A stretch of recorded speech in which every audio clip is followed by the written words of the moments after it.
আসুন আমরা আল্লাহ রব্বুল আলামিনের দরবারে হাত তুলে প্রার্থনা করি, আমরা জানো হে রব্বুল আলামিন, হে একমাত্র মালিক, হে একমাত্র পরওয়ারদিগার, হে একমাত্র রহমত দানকারী, হে একমাত্র সাহায্যকারী। আজ আপনি যদি আমাদেরকে রহমত দেন, তাহলে আমরা এই দেশের মানুষ কঠোর পরিশ্রম করার মাধ্যমে আমাদের প্রত্যাশিত বাংলাদেশকে গড়ে তুলতে পারবো।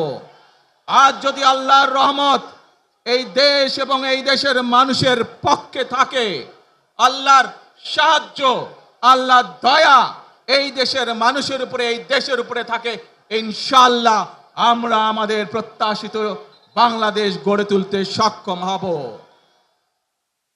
প্রিয় ভাই বোনেরা, আজ আসুন আমরা সকলে মিলে